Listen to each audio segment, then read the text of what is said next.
Yo, what is up, family? This is Corey. We are Mother's House Podcast. I got my cousin in the building. What up to my cuz? Hey, what's up, y'all? This is Mr. DESHAUN here. Sitting down, feeling it right now. Doing my thing and stuff. What's good? What's going on? Nothing much, man. Nothing much. Well, it's peace and light. Peace, love, and light to everyone out there listening. And, we just live. We right back in the building. Right back at Mother's house. Yeah, we are. Yes, sir. So how everything going for you this week, cuz? It's been cool. I had a decent day today. Like, Lyft is so, easy, but annoying, but easy. Right. So, I never really have a bad day, thank God.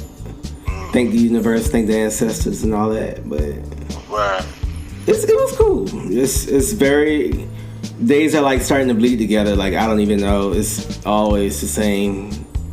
Yeah. So it becoming a kind of like a date, like a job. I know what I'm gonna be doing, how it's gonna be. Right. It's I don't really pay people any attention. Right. So, how was your day? Yeah. I was off today. Oh, cool. Yeah, I needed a day off. I have really, to be quite honest, I've rested pretty much most of the day. Didn't really get too much done, but I did get a couple of reading. I read the new Jim Crow and the post-traumatic slave syndrome, Jordan Grew. Yeah, so I ain't really did too much because, What's your favorite book? Post-traumatic slave syndrome? I mean, I think a lot of people should read that book, but we're going to probably talk about that later on in the podcast since we're on the topic. But, yeah, man, I've just been kind of chilling, low-key chilling today. That's what's up. Yeah. So every now and then, you gotta have them days where you just relax your mind. Yeah, that shit is required. Especially when you got a podcast and a lot of your stuff come from, what's everyone pretty much talking about, what everybody into, what's going on in the media. Right. Sometimes you want to just turn everything off and just kind of be to yourself. And I actually did a little bit of that today and read books. That's what's up. That is what's up. Right. But yo, get on some topics. Colin Kappernik.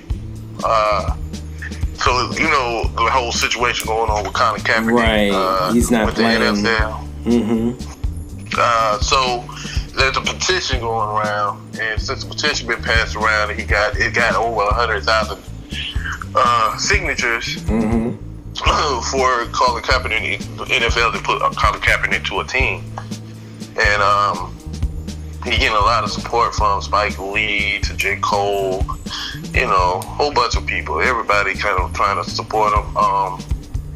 But the brother from the Seahawks, German Shepherd. Is that him? German Shepherd. His name ain't German Shepherd. Richard Sherman? Sherman. That's it, German. Sherman. Did you say German Shepherd? That's a fucking dog. I can't. Terrible. My bad, brother. I did not. Damn. Like that. Ooh, that's bad. Ooh. Like I said, man, I turned off the media today. Obviously. Shit. But yeah, he getting a lot of support. And German Shepherd. That was funny. That is. But Colin Kaepernick getting a lot of support, and will you be boycotting NFL? Do you think that's a possibility for a lot? Since I mean, I don't watch football like that anyway. But it ain't them niggas ain't boycotting the goddamn thing, and we know it. Ain't nobody talking about. Even the ones who talking about it ain't boycotting. Niggas ain't boycotting no football. Niggas love football. So they just doing it for Facebook value. Yeah. But ain't that many people talking about boycotting? I haven't seen that many. It's all over my timeline. Everybody I friends with talking about it. But like you said, as soon as the Super Bowl come around the corner, they gonna be screaming, "Oh yeah!" You know, niggas got their fantasy picks and shit. Exactly. Exactly. So you know, a lot of people. I mean, it's sad because we should stand behind them, but you know, right. That's what it is. Right. Well, I'm standing behind them, regardless, because I don't really fuck with football like that anyway. A lot of people give Will Smith crap for concussion for the his portrayal in it, but that was a real movie. Like NFL, the concussions, the violence, a whole bunch of things when it comes to NFL. And then on top of that, Colin Kappernik getting castigated,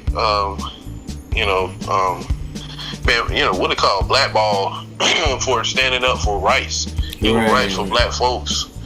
All he did was kneel. All he did was kneel. That's all he did. And where you got people like what's that guy name? Mike Vick. Mike Vick. Then you got the dude from Baltimore, Ray Lewis. Chastising him and saying, you gotta kind of play the game, dance a little. You know what I'm saying? So, you got people like that, but then you got Sherman. He kind of stood up for him. Mm-hmm. And even called out some of the other quarterbacks that's like they want to say he's not playing on his top tier level.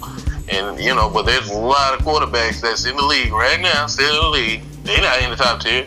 In fact, he's better average-wise. Colin Kaepernick won the Super Bowl. Exactly. And it ain't like he can't do it again. So, that's I don't know if he can do it again, but I just feel like if he won the Super Bowl, he must be some type of talented. He's talented. He can play football. That's his game. He can play it. But, it's just the fact that he's out here trying to help black folks, black melanated people, and if he was doing it for like the LGBTQ community, he wouldn't get as much flack as he would. And some people be like, "No, you can't say that, Corey. That's playing the oppression Olympics and this." But I think if it was something to do for another community, I think the entire league would do it. Exactly. They will run up and we're gonna kneel down for it. Like but when he kneel down for black folks, they would be goddamn redesigning jerseys and shit. Exactly. To the rainbow colors or to Latino colors or whatever. You know what I'm saying? I just think that it's interesting the way he getting persecuted. But once he get up there in age, he get up there to like where Muhammad Ali was, they gonna start saying, "Oh, he's the greatest football player ever." They gonna start saying he's an activist, he's a trailblazer, right? All that shit. He gave a whole bunch of roses. He stood up for his people's rights. Yeah, exactly. That's when the narrative is gonna shift about Colin Kaepernick, because they did the same thing with Ali. They did the same thing with They're doing the same thing with Abdul-Jabbar, and I like how he standing up for Colin Kaepernick. So it's interesting, man. It's interesting. But I hope he get on the team if he really want to play. You know what I'm saying? Hopefully he can get on the team. If he doesn't, I hope people really do not watch football as they claim they're not going to do. But I know they ain't going to happen. Even if it did happen, football still got enough people to keep the revenue going. Right. So what are we talking about tonight? Well, me and you had an interesting conversation over the weekend. Right. We had a really interesting conversation. We were talking about African Americans and African people. And I guess we can title this like the rift between the two, or is it a rift? Is it a rift? Me personally, I don't think it's a rift. I think it's a lack of understanding of each other's culture, each other's oppression.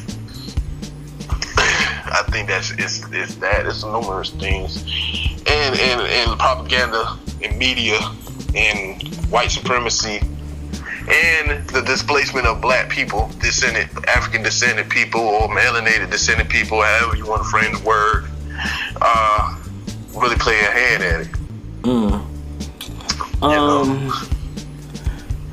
I don't know if it's a rift as much as there just isn't a lot of communication.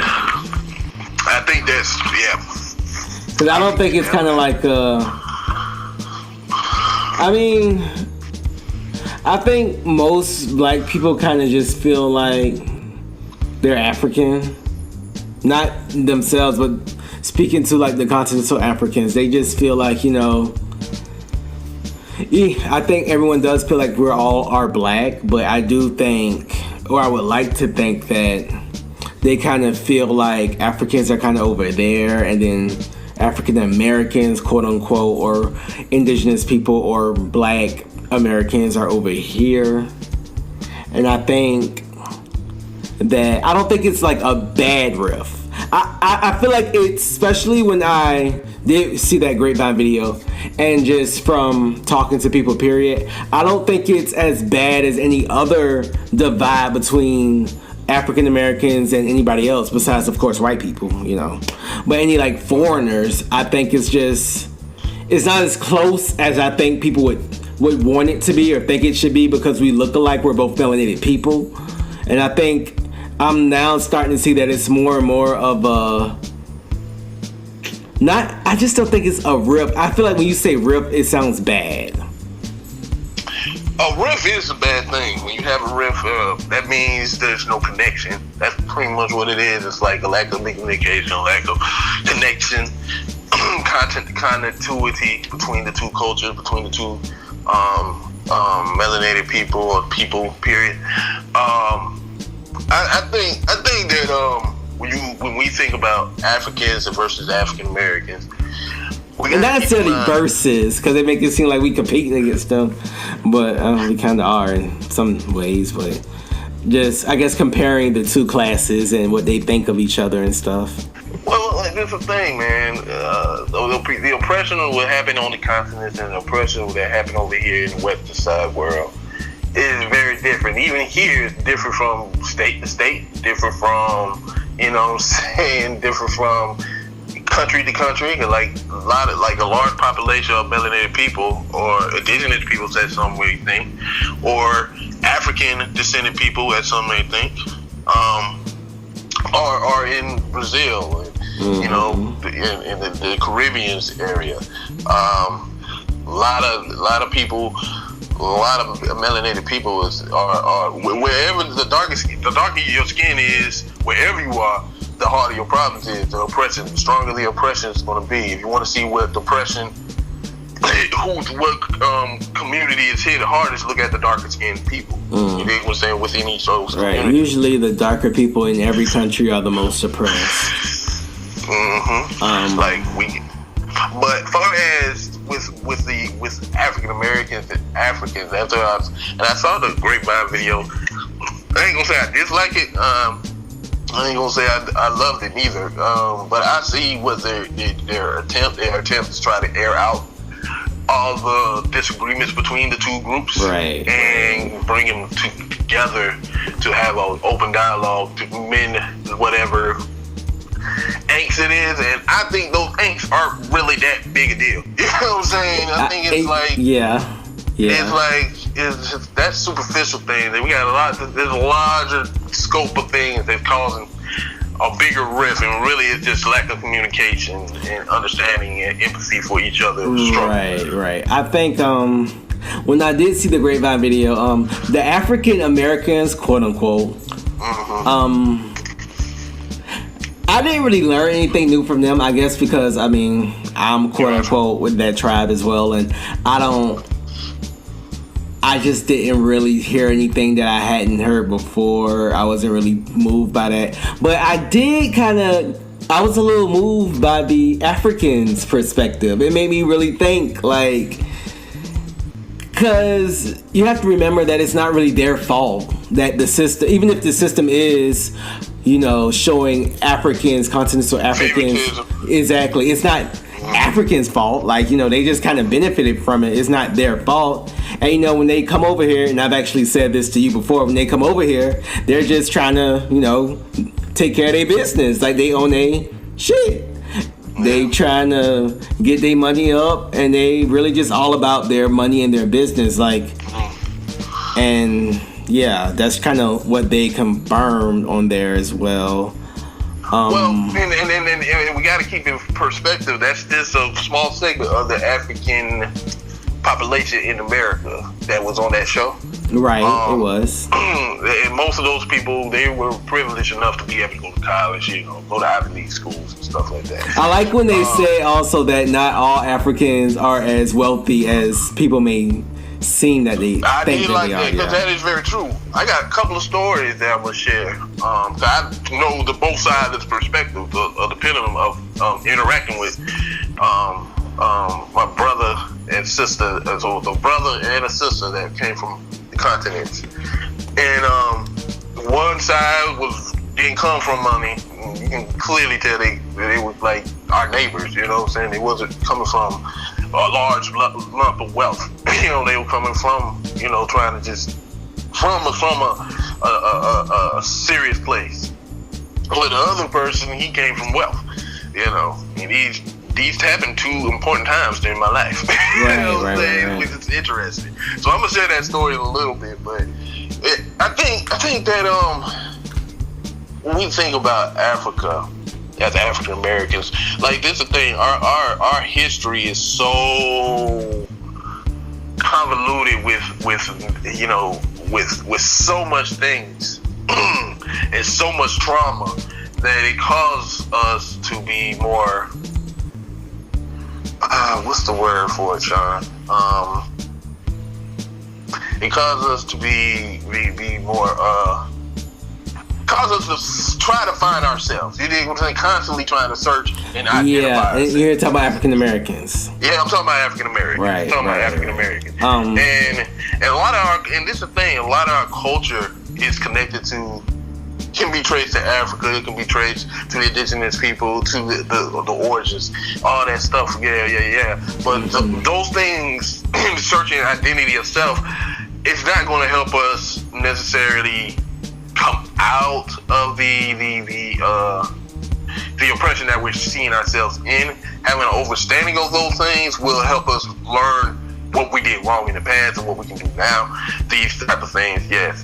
But I think we you know, I think it's cool to have the open conversation. And like you said, when you was like watching the African perspective and from the African Americans, yeah, the African perspective put a whole new light. Oh, so this was, you know what I'm saying, put a whole new light on things. Right. Yeah. I would say that it's nothing wrong with being proud of where you come from.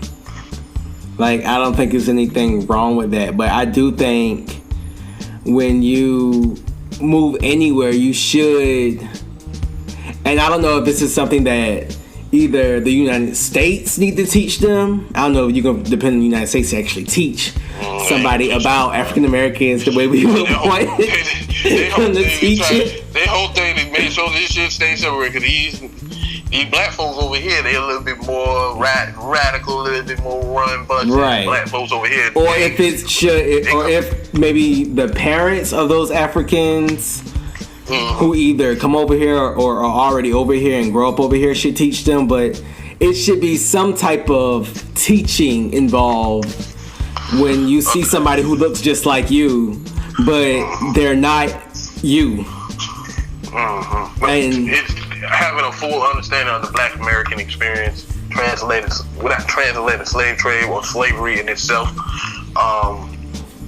the whole nine. So you have, because you know, Black people history is a lot. You know, it's a lot to be learning overnight. So when you come over here and you don't know that, it's kind of like, so what? The fact that some of them never heard of slavery or of the story of Black Americans being enslaved, that blew my mind. And I can see that because, you know, a lot of resources are dictated and controlled, especially colonization. Colonization in the continents was like hell. Right. You know what I'm saying? It was just their form of slavery over there, but in their own country.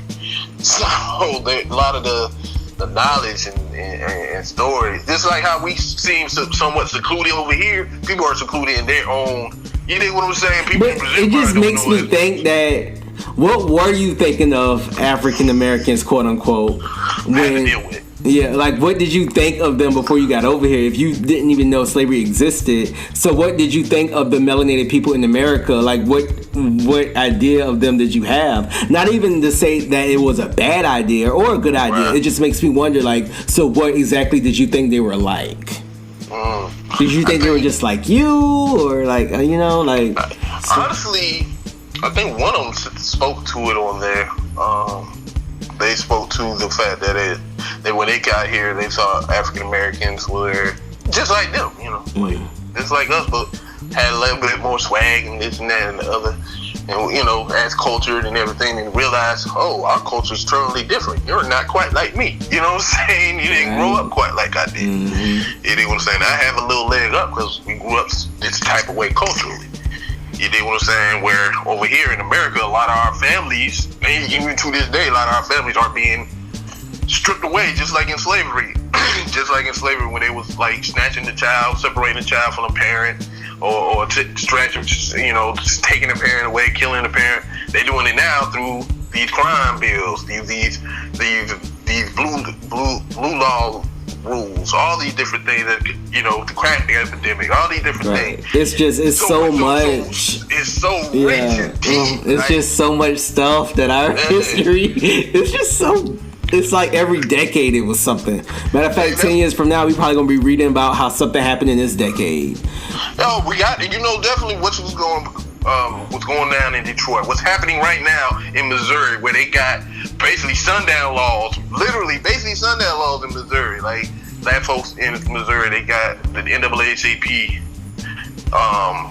issue out a warning to all black people not to go to the state of Missouri because black people are coming up missing. Black people are being murdered. Right, black people, that's crazy. You know what I'm saying? It's so crazy that in this day and age we having peacefully sundown laws. Right. Black folks are in constant danger. And it's a big Ethiopian population in Missouri. Didn't know that. That's interesting. It is interesting. There's a lot of Africans here now. I didn't know Africans were the fastest growing minority group. That's what they said. I don't know if it's true, but that's the quote they made. I don't know if that's a fact. I don't know. They just kind of said it, but whatever. People say a lot of things. I find it hard to believe that Africans are growing faster than Latinos. Kind of can't see it, but maybe in percentage wise, but in raw numbers. I don't know. But I mean, whatever. That's what they said. But how do you feel about Africans getting affirmative action? I don't have a problem with Africans getting affirmative action, but I think I have an issue when it comes to affirmative action does not necessarily, it doesn't benefit Africans more than it benefit white women. Like, we just got to get that out the way. White women, affirmative action came out in 1967. Like, that's what Jefferson wrote that into law. Kennedy. And when he wrote Kennedy. Kennedy. I said Jefferson. I meant Kennedy. Jefferson was goddamn. I'm tripping, man. But y'all bear with me today. But Kennedy wrote it into law. When he wrote that into law, it was supposed to, alleviate the job market and open up the job market for African Americans. But guess who benefits to this day from it? White women. Right. Affirmative action. So I don't think it's on a large enough scale to be like, no, they can't have it. They taking it away from us. No, they're not. You know what I'm saying? Like, Africans are not taking away your. I feel like affirmative action. If I can go to one of my favorite podcasts is Yvette Cornell. Yeah, she broke it down for me perfectly. Yeah. Basically, it's already been diluted because, like, women, all minorities get affirmative action. So black people already really aren't. Well, black Americans, quote unquote, melanated Americans, already aren't really benefiting from affirmative action anyway because it's been handed out to every other minority in the country. And when you do that, it is easy to make the argument that you're discriminating against white men because you're giving it to everybody. Now, affirmative action should have been just for melanated Americans, because the idea of it was just for melanated Americans to kind of help, almost like a sort of kind of reparations for like all the shit that we've been through. But it ended up being handed out to, and a lot of people say that Democrats kind of did that on purpose to help with votes and to help with their political gain. Yeah, that's facts. So basically, affirmative action really ain't worth nothing no more. It really ain't. Yeah. And that's why I say, you know, I'm mad at Africans for getting affirmative action right now. Right. I'm not even mad at Latinos. I'm not mad at, you know, homosexuals. I mean, but you can't get mad at them. Another marginalized group. I mean, you can't get mad at them when they're not really in control of them. You see what I'm saying? Like, exactly. The people who controlling stuff are letting them in there for, you know, from reasons. Far as it's a lot of different reasons. A lot of.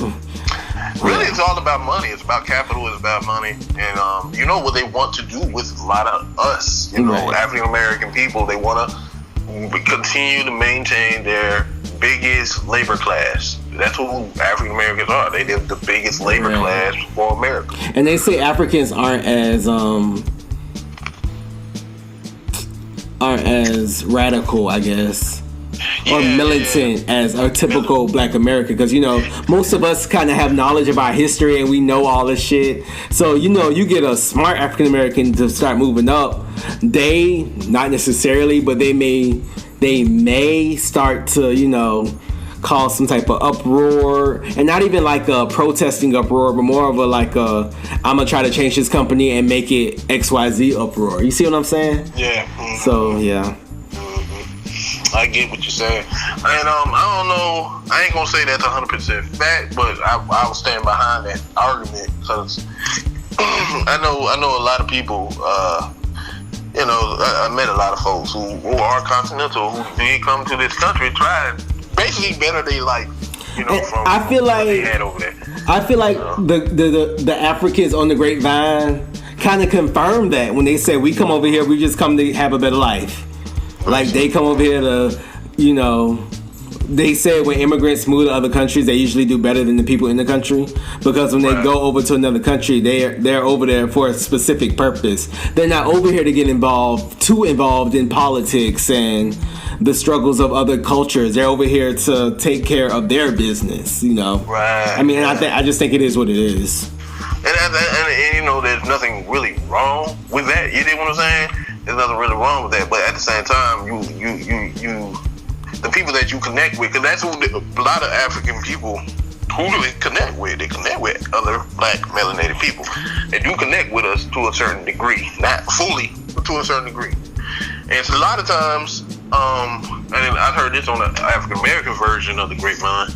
A lot of time, African Americans view the continent of Africa that come here to go to school, and we're not even touching on the refugees from Africa, like the Eastern African people, or some people in certain areas in West Africa that's fleeing the country for refugees. And I'm about to tell y'all my story in a minute, but we're not even touching on that. But those who come to this country, like first generation, second generation Africans, they come to this country and their parents kind of instill in them, you know, you're here to get a degree, to get a good job, you know, these type of principles. We're not here to kind of just mingle in with the Black folks. We're here to try to get a leg up. Well, you know what I'm saying? I feel like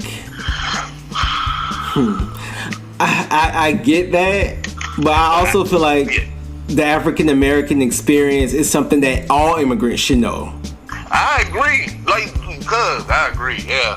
Because the African American experience is something that all immigrants, all Americans, because it's why America is America. You know, it's the class that built America. You know what that's important. Like, there wouldn't be an America if it wasn't for what our ancestors did. I mean, that is huge. And the fact that that's just kind of swept under the rug, to me, is a problem. Like, I think that should be, And I think it's also our fault too. Like, we should wear that like that. My grandma was a slave, and our people built this in Savannah. Our people built River Street. We built this. We built that. Like, we broke down the doors for all minority. We were the door. Like, and I don't think. I think if African Americans really knew how important we are, or were and are and will be to this country, I think the other minorities will automatically like fall into place. Like, oh shit. But you know why it's not like that, and that comes from an African perspective too. That I heard on the grapevine, and I also heard personally from the young lady I used to kick it with, that's from Nigeria. A lot of African descended people try to hide their pain and suffering. You dig what I'm saying? You remember she saying something similar to that on the grapevine, and even African Americans do the same thing. So everybody trying to fake it till they make it. Yeah, basically, fake it till you make it. You put on that mask and just keep on smiling, keep on doing your thing, keep your head to the ground, don't snitch on nobody, don't focus on what's going on out here. Just keep that tunnel vision, keep focused, right? Right.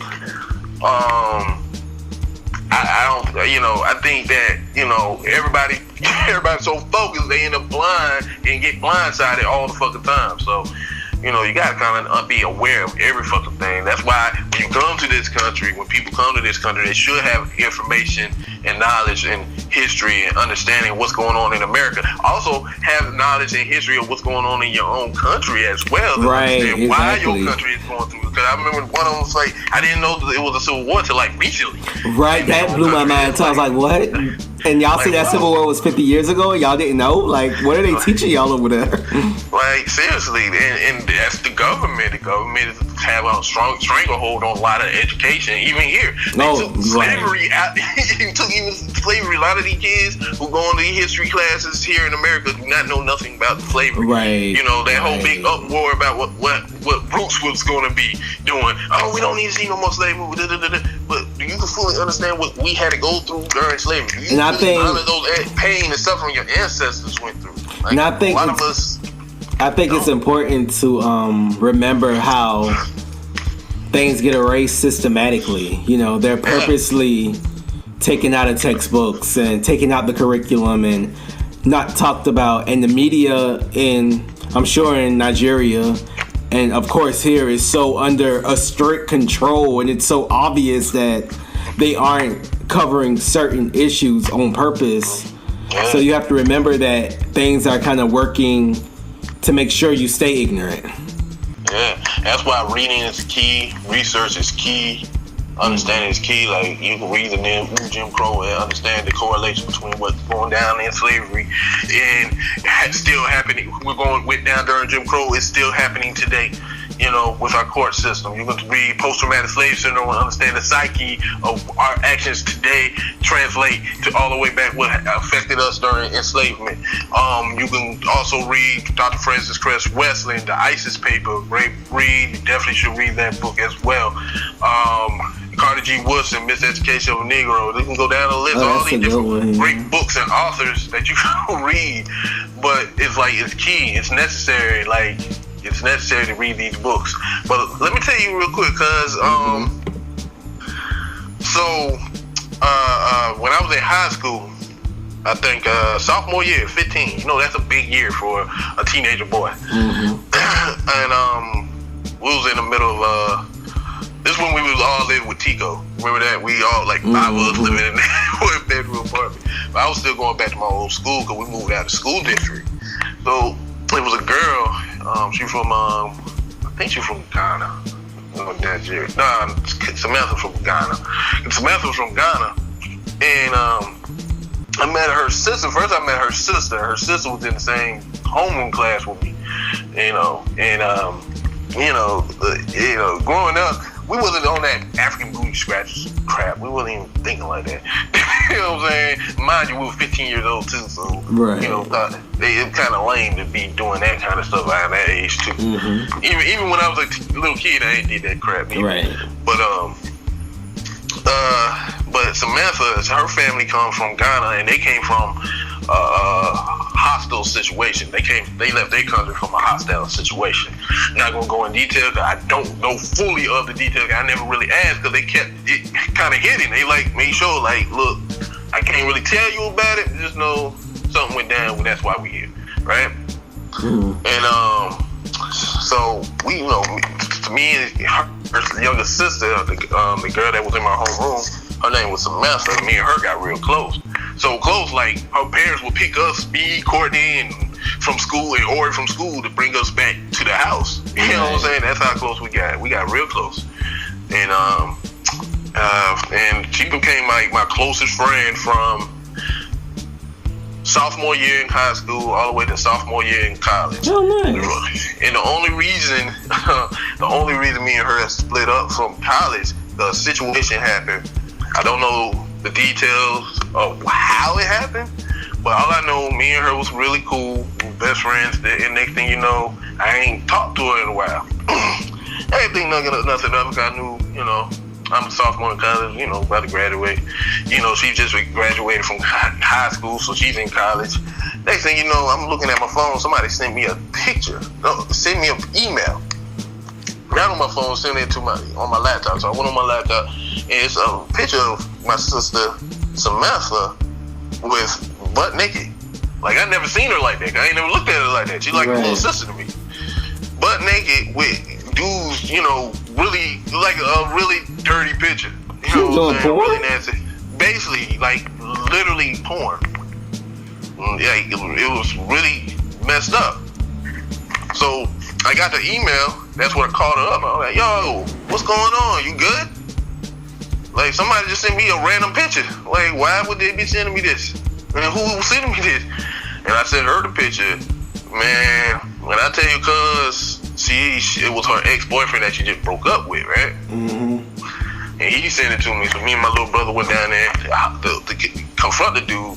Tell me why this dude was like, she's African, they're freaks like that anyway, da-da-da-da, da-da-da-da. Guess who this dude was? This was a white dude. Oh, wow. Me and Courtney beat that dude ass. What y'all did? So bad, yeah. Me and Courtney beat that dude ass so bad. With me, Courtney, couple other folks. Yeah, we beat that dude ass. That's when I came back home just to go see about this situation. Went all the way to Smyrna, because she lived in Marietta at the time. Went all the way out there just to see about that situation. You know. Now the second time, and after that situation, me and Samantha just kind of drifted apart. You know, I'm more focused on school. She doing her own thing. But as of now, I hope everything's well with her. But that's an example. Like, Samantha didn't come from wealth. You dig what I'm saying? She ain't come from, and they didn't try to play it as if they had a lot of money. They just kind of played it like this. Now, my other brother, my first roommate in college. And you remember this story, right? Yeah. So my first roommate from college, shout out to Seth. I hope he's doing well. But his name was Seth, and he came from Uganda. And the brother, he was an interesting dude, very interesting dude. So my first day in college, I walked in the room, I met the guy. He was cool. He wasn't really too weird, you know. But I ended up going to sleep, waking up. He's never in the room. I'm like, oh, okay. He's out there in about. A couple of weeks go by. My man came in the room. I'm just sitting in the room, you know, studying. And he came in the room, slammed the door, and just started yelling and cussing and doing, what the hell wrong with you, brother? Where was he from? Where was he from? Yeah. He was from Uganda. Oh, okay. He was from Uganda. And I was like, yo, what's wrong, man? Was you good? And he was like, man, I got a C on my math test.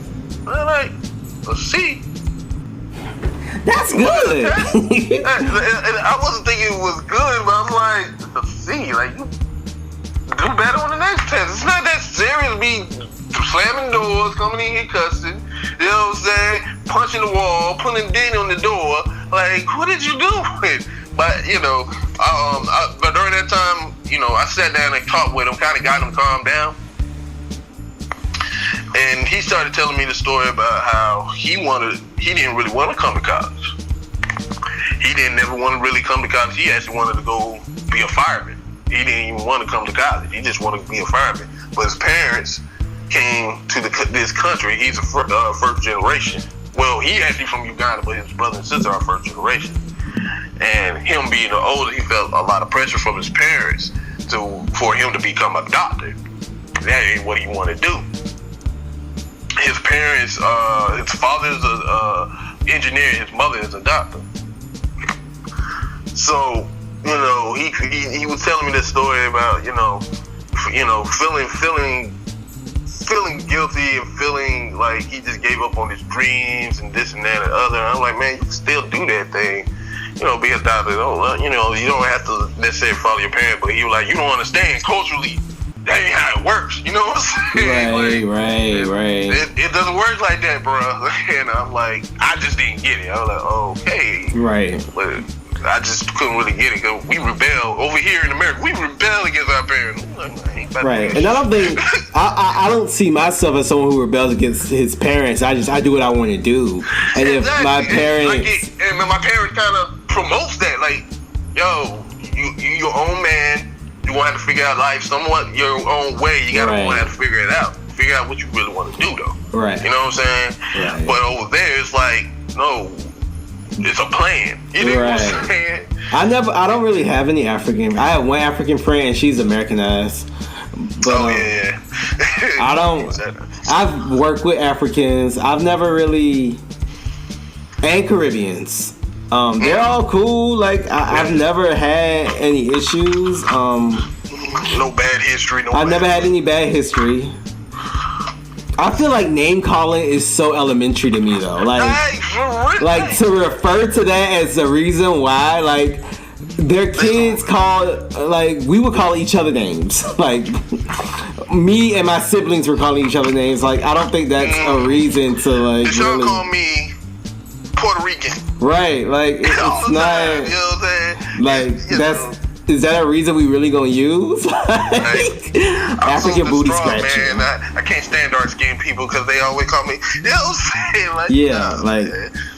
But I've never really had any African friends. But the Africans that I do know are cool. I also think it's cool to note that Africans just kind of got here, in a sense. Yeah, and they don't have the knowledge or the understanding of culturally what we going through, what's impacting us. And look at Amadou Diallo. What happened to that brother? That African brother. He was from Africa. If y'all haven't heard the history of Amadou Diallo, he was killed by the police. Shot, was it 46 times? Shot? I think it was 46 times. For reaching for his wallet in front of his porch. And he's from Africa. Like, they get caught up just like us. Right. They don't give a fuck where you from. They just see black and they fear the black man. That's why I say read Dr. Francis Cress Wesling, Isis Paper, Fear of the Black Man. I mean, I can't fully agree with that because I do think there are some cases where they do prefer an African over African American. Especially in the job market, because of certain reasons. In that incident, that having something to do with. But as far as you just judging a person off of how they look, then of course you black. I mean, quote unquote black. You're melanated, or whatever. But that's a little different when it comes to the way you're interacting with authoritarian government. You know what I'm saying? When you're dealing with the government. Where now when you're dealing with the job market or the educational system, it's a totally different ball game. You dig what I'm saying? Right. You dig? It's totally different. Like Haitians got it pretty bad in America.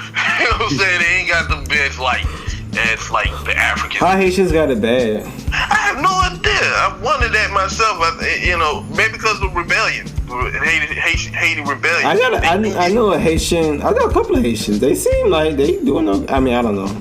No, they seem like they doing okay here. Now I don't know. Now I know Haiti has a lot of things going on in its recent past, so I don't know if maybe they fled for certain reasons. But the ones that live here seem like they're doing okay.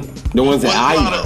They're basically trying to starve out Haiti because what happened, they got their ass whooped. They got their ass whooped by the Haitians during the rebellion, which inspired a lot of the rebellion. Now the Haitians in Haiti probably aren't doing... I'm talking the ones who left. I'm talking about the ones who left are not on the same level. Like, they're not a big number in Ivy League schools and stuff like that. You know what I'm saying? Right. I like how it's crazy. So Africans, going back to when I was saying they just got here, it's like they don't, like, within like the last 70s or 80s, I like how they were kind of quoting that. So I guess within their culture, the Africans who came to America, it's like that's kind of their little, I guess it will be called like migration. Is that their Great Migration when their families started? I don't think that's their Great Migration. I don't think it's a lot of them, but I don't think it's that big of numbers to call it a Great Migration. Oh well, they kept quoting like the 70s and 80s or 60s and 70s because that's kind of, it would make sense because it's not. Well, that's when a lot of the like the first generation that me and you have interacted growing up, you know, in college and all that, their parents probably came in. So yeah, I guess you could say that. So it's kind of like their little migration. I just thought that was cool to kind of note that, like, oh, okay, so that was their little migration when they all started. Now they're like coming, of course, a lot faster. But I don't know. I just thought that was cool.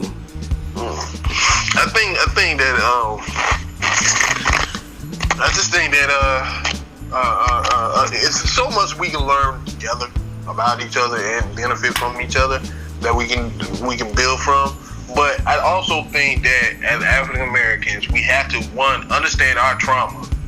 Once we understand our learn trauma, our own history first. In our own history, we have a true understanding, and understanding your own history could take you all the way to Africa. It could take you to the Caribbean. It could take you to, you know, history. Our history is so diverse and it's so complex. It's not, you were just slaves. Like, we stretch beyond that. Or, y'all wasn't even Indians. Like, you probably need to learn about what's gonna really happen during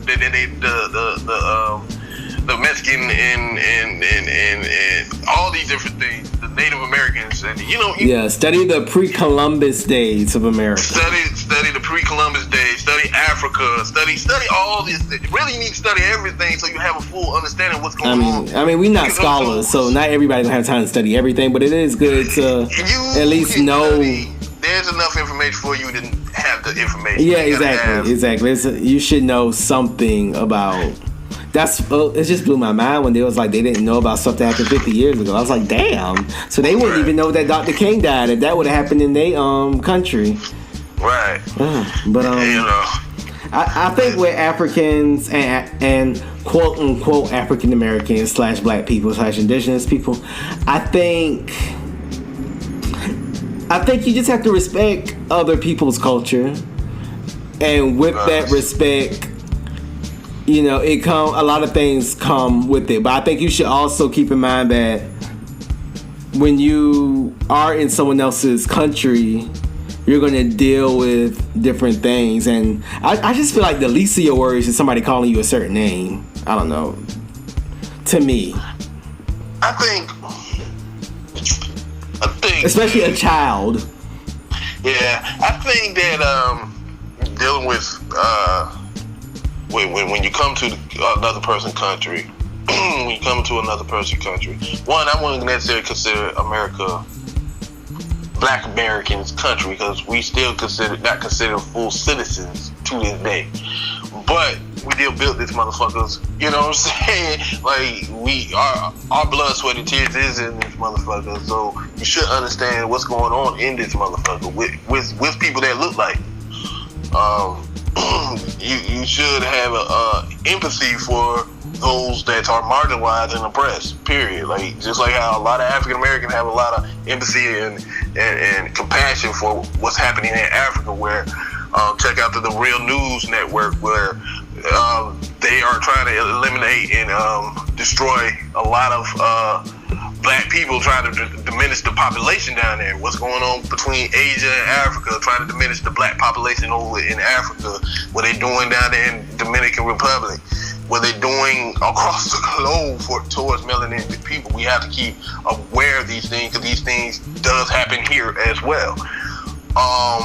But I think that, you know, when you get involved, when you come to America and you want to experience, don't come to America looking for a black experience, that, you know, the love and hip hop experience, like the ratchetry, the slang, you know. Well, I always say that's not even the true black experience. Exactly, that's what I'm saying. You gotta have a full understanding. Why do we talk like this? Why do we do this? Why do we do these things? Why are we going through these things?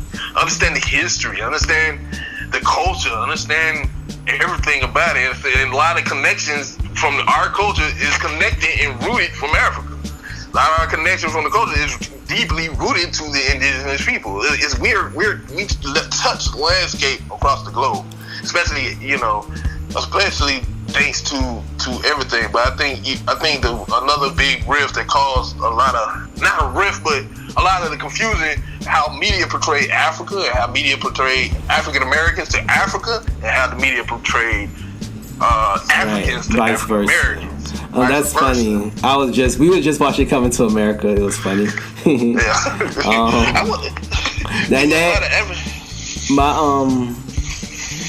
One of my friends said, I don't know what he said, but what I was thinking was, Coming to America was kind of my first depiction of Africans. So I never really thought Africans were these, I never only thought Africans were these poor people that are on the commercials and stuff. Like, I knew, I figured that was a part of Africa, but I mean, Coming to America was a very big movie, and it came out when I was really, I don't even know if I was born yet. I was super young. So I did think, and even just from having like different pictures in my house because of, you know, my older brother and stuff, I did think of Africa as this royal place. I did too. You know, and also going back to what you said about, I feel like this is our country. I feel like even whether the indigenous American thing applies or the African American thing is what we really are, I feel like either way it's our country because of the history we have in it. Like, this is more our country than it's anybody's country, in my opinion, because of everything that we, you know, been through. Like, this is, like, we need to start claiming that this is our country. We ain't going nowhere. Like, it's a lot of us over here. So I think I agree, but I'm talking about in reality of the situation. It is what it is. Yeah, it definitely is what it is. But I also feel like it also is what it is as far as it is our country. I just don't think nowhere else is home for us. I think this is home, and there's nothing wrong with that. That's how I feel. I think home, if you want to move to Africa, to the Caribbean, as African American, you can. You can do it. You have that free will. I think that, but at the same time, you are not going to escape the oppression of white supremacy unless you deal with what's going on, with the reality of the world. That's why I say, as for African Americans being citizens and whatnot, you know, I think we have to just be realistic on the fact that we got a lot of things that we got to work in order to really feel safe. It's hell to not feel safe at home. And I think like, it's definitely not a happy home, but it definitely, we got our work cut out for us, most definitely. But I do feel like this is home. But it's work that got to be done. We can't ignore it. You can't run from it. You know what I'm saying? You can't run from it. Nah, you can't run from it. Right. And I know you never turn away a helping hand. Those who want to help. Most definitely. If anybody could truly understand what we've been through and they want to lend a helping hand and they're sincere about it, you know, we should be accepting. You know, I don't see why we shouldn't be. And we have allies of all different races, from white people to Latino to Asian to African. So I don't think nothing's wrong with that. Me neither, man. Me neither. And that's the thing, man. We just got to be diligent and really understand our true history and tap into our own black magic, baby. We got to tap into our own ancestry line. The ancestors are working within you. God is working within you. Whoever you believe is working within you. Understand that power within you to be able to get creative. Like, we want more representation in the media. We getting that. We got a lot of people who are pushing for that. We got Afrotech. Get involved with Afrotech. Understand what's going on with Afrotech. Learn about the African American, what is it called? African American Firearm Responsibility Organization. Learn about that. check out a lot of these different organizations that's really gonna Afro. Yeah, it's Afro. That's the acronym. I was thinking that's the acronym. That's what it's called, Afro. So definitely get involved with that. Understand what's going on with that, so you have an understanding of your rights for a firearm. Just be knowledgeable, be consistent, be aware. So on this section, right before we get ready to close out, we like to do this thing where we're gonna start doing this thing where we say and we give our opinion on what we wish black people would do, what we want to see black people do. So I'm gonna let my cousin go ahead and give us at least one or two things that you wanna. Well, I wish black people would do. I wish that. I think if black Americans knew their history, first if we knew more about history, because I ain't gonna say everybody ignorant, because I think we general with it. But if we knew more about history and we took more pride in who we really are, there would be no problems, there would be no rift, because I think as soon as people approach us, they would know the deal. You know what I'm saying? People would fall into place, because I think almost with white people, that's how they are. It's like motherfuckers just fall into place. Yeah, look at the Jewish community. Right, exactly. So if we treated ourselves like the importance that we are, other people wouldn't even come at us with that kind of. And I'm not just talking about Africans. I'm talking about everybody. So I think they still will have a hatred. I mean, you can't be. Everybody's not gonna kiss your feet, but I think even if they hated you, they would still approach you a different way. It'd be a lot more respect. Right, because you can hate somebody and still respect them. Right, true. Hey, and I agree. I definitely agree. What I wish black people would do, and I wish black people, like you said, not only just know your history, understand yourself, but be conscious of what's going on around you. You know what I'm saying? Get more involved, read, do some research, and stop fighting with each other, because it's pointless. You dig what I'm saying? We need to be more kinder to each other. You know what I'm saying? We got to be a lot more kinder to each other. I think that's another issue, especially within the quote unquote enlightened or conscious community. We got to be a lot more kinder to each other. Right. Because that, constantly battling with each other, it shows that we're not on one page, and we won't be able to, come on one accord. You know what I'm saying? And also to my brothers and sisters from the continent, Africa must wake up. So help wake Africa up. Like Africa must wake up. I also want to say with both cultures, quote unquote African American / indigenous people / Aboriginal, black people, whatever you want to call the Americans over here, and the continental ones, it's nothing wrong with being proud of where you come from and being proud of your culture. And that's from a Nigeria and a Uganda to a United States of America to a Dominican Republic. It's nothing wrong with being proud of your homeland. And I think sometimes you can get lost in that. Because sometimes when people show pride, it comes off as arrogant. So it comes off as you don't like nobody else. So I just think it's important to remember it's nothing wrong with having pride in your own culture. And real quick, what do you think about the culture appropriation part of what you were talking about? I think that's some white history, black history and dashiki. I don't think that's the majority of Africans think that. strongly don't agree with that. They just as excited to see, like, for instance, the Black Panther movie coming to the screen, and just as African Americans, like, I don't think that's just one stupid dude or person that wrote that article and caused an uproar. They got a lot of black folks mad. That's what I think about that. Interesting. Yeah, that's what my take on it. I really don't think. And that's me coming from a place of actually hanging with a couple of continental folks, and they don't be tripping like, don't wear that outfit. They don't really be tripping like that. And if they did, they won't voice it to you. You know what I'm saying? Right. It wouldn't be like, oh, so you really don't like me wearing that? Like, right. You know, if I don't know the culture and why you wear these and what's the traditional reason why you put these on, to educate me. And that's the whole thing about communication. But as far as what I think about it, I mean, like I said, I think it's a black hipster dude, you know, that wrote that article and got a big uproar. But what you think about it? Think some truth to it? You know, how I feel about culture appropriation, you can't really get mad at someone for being influenced by your culture. Yeah.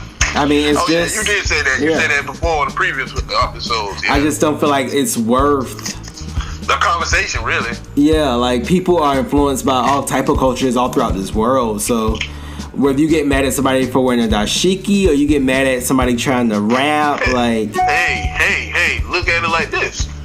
Like you said, you just said rap. Rap is the biggest export out of what music. African black people created the music energy here in America, and that can be traced back to Africa. But African American music, that's the biggest export from America. One of the biggest exports. So, but not to get you off, to cut your point, a lot of black animators, a lot of black creators are touching into the anime series saga. That's like Asian culture. You know what I'm saying? Right, exactly. So I don't think there's nothing wrong with being influenced by another culture. You know, I mean, as long as you know who you are, know where you came from, and don't forget that, I don't think there's nothing wrong with that. No. And I also think that when you look at what cultural appropriation really is, when somebody making a mockery of that culture. Like, some people will say they coming to America is a mockery of African culture. They do. Some of them do think that. Yeah, so you could say that. You could say that because it's a comedy. It's, you know, you could say that, and that's how you feel that way. That's how you feel. That's valid reason. But a lot of times they don't go on the big, you know, boycott it type of thing with it.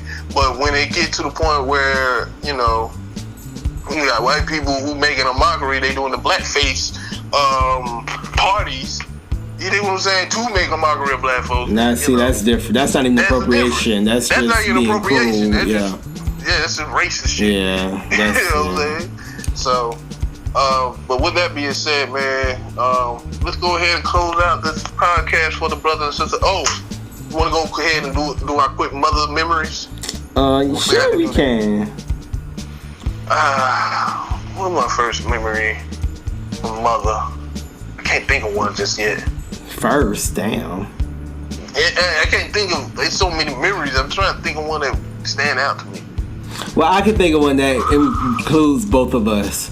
I remember when y'all came to Savannah, and then y'all was trying to surprise me and stuff, and then and then mother was like, "I got a surprise for you," and y'all were in the closet, and y'all came out, and y'all felt like I wasn't really surprised. Exactly. DESHAUN has the most I'm not impressed look when he was younger. Even today, he still don't have that impressed look. He's like, "Oh, hey, how y'all doing?"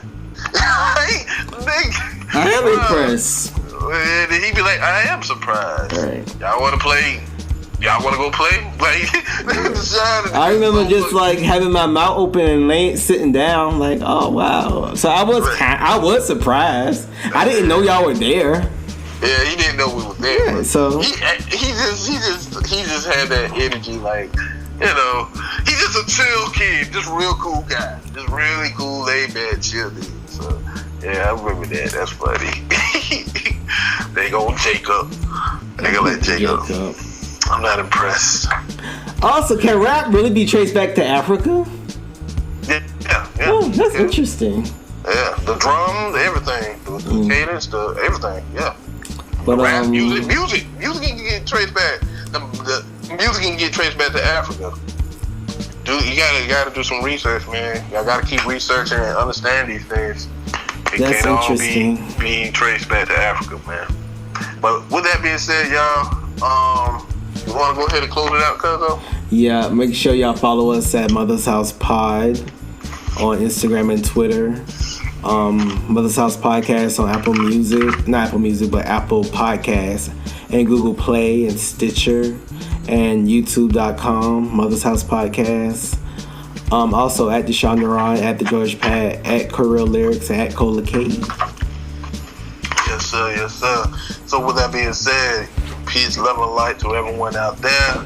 And Africa must wake up. Keep your heads up always. One love. Peace out.